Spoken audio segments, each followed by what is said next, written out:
na wabo. Nipa na onu ba no, onu wa frɛ me.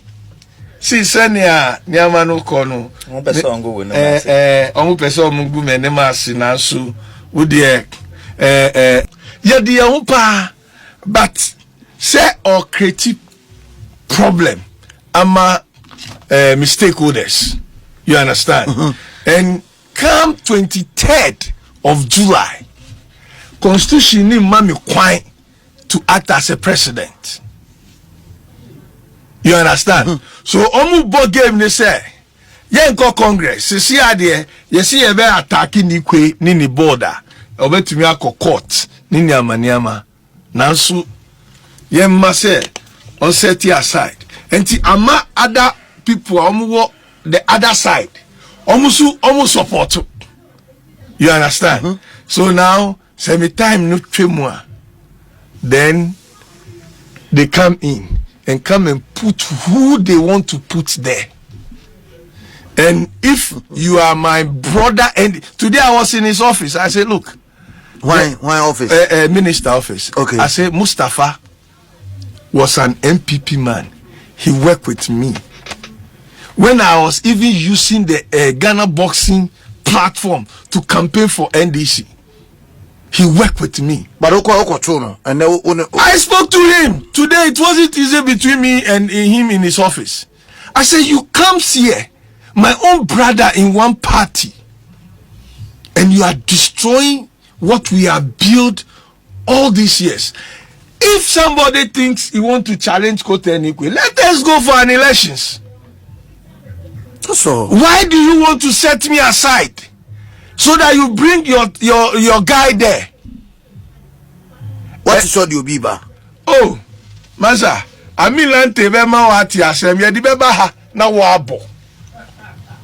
Nipa na onu ba no, onu wa frɛ me.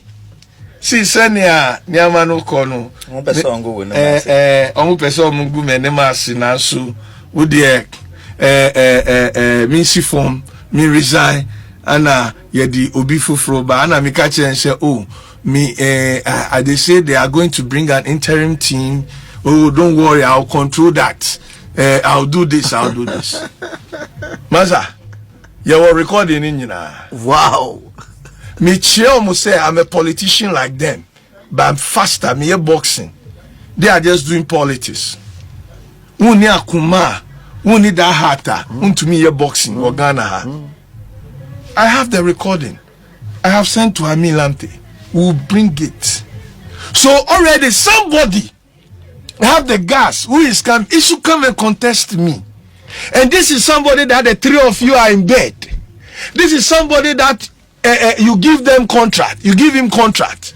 This is somebody that will come and then we know who did the preparation for this games now. Wo UK no. Mo ayese sanko ye no. Omo di oye adwuma ni nyina. Ono na mo ni ne ba betina GBA.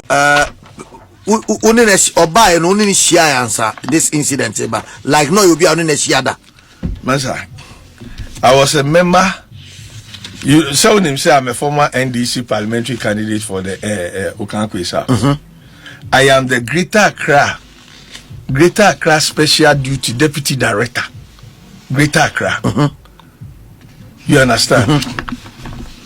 I was the member of the Sports Manifesto Committee for NDC. For the NDC.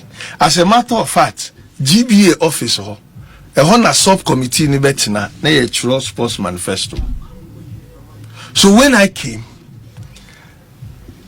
he knew I'm part of him. So me call in the office. Okay. And I catch her and say, look, this and this, so I'm here to help you. And other things. Oba and Udi can call me. Call him. Okay. Even the big man introduced me to him. That this is one of our guys. Or the word camo. The first day, it was okay. Then after incident is here, then the minister starts acting funny. Wow. Now he's boldly telling me he cannot work with me. Hey. And I was like, sports minister no. See, I'm having a problem, personal problem with Nadam Fopa Nilante. Honorable Nilante. Yes. Okay. Meaning that dime bakum. Meaning that you BPR, but we have issues. That is not why I'm here. And this guy have decided to fight me always. And today, I told the minister that you can't fight Nilante's battle for him. Wow. And to whom say, sir, what you are doing, natural justice will tell somebody, say, what is that same way, Nina? At least. But I know, my main the executive summary, no, first recommendation. Okay. An interim body should temporarily be appointed to take over GBA's function until implementation of the recommended reforms and the conduct of new interim body within 6 months. Yes, until someone set it aside, and withdraw license, you know. So if you look at the letter the NSA wrote to us, election now, obeji license that is what NSA wrote to us. Yeah. National Sports Authority. Yes. But don't refuse a most authority on your own. Right, Honorable Speaker, I am supremely surprised that the Honorable Darko, being the lawyer that he is saying that a statute duly enacted by this House for purposes of the implementation of a constitutional provision should be set aside in the interest of so-called performance of legislative duties. In fact, no, this is very important. We enacted the Right to Information Act, and we saw it fit and proper in the implementation of the right to information under Article 21 of the Constitution to say that certain aspects of public information may be exempted from disclosure. And Section 13 of the Act, 13.1, is specific that opinions, okay, expressed in the normal course of the performance of the duties of a ministry, department, or agency of government is exempt from disclosure. Despite the fact that when the honorable member made the request, there was no reference to the Right to Information Act. There was no reference to the Right to Information Act. But I can say, Mr. Speaker, that this was a public disclosure, in all its dimensions. And in fact, I was asked to provide the memorandum. I was not asked to disclose the content of the memorandum. There's a well of difference between the two.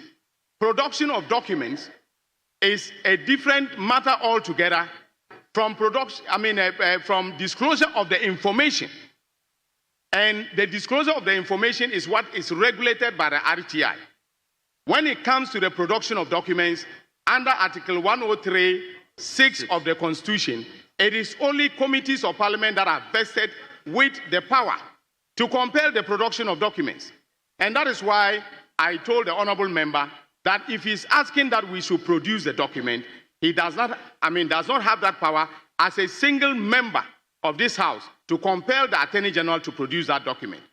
In any case, the opinion was provided by the DPP, that is the Director of Public Prosecutions, to the former Attorney General, and government is a continuum. Based upon that opinion which was expressed, I took the decision and I took ownership of that decision. I took responsibility. So contrary to the assertion by the Honorable Minority Leader that I took that decision because of the memorandum and therefore I wasn't the one who took the decision. I took the decision and I take responsibility for it. But in justifying the taking of the decision, I refer to the memorandum, and I can tell you in all honesty, and I'm acting with integrity before this House, that memorandum is in existence, but it is exempt under the Right to Information Act. I thank you very much, Mr. Speaker.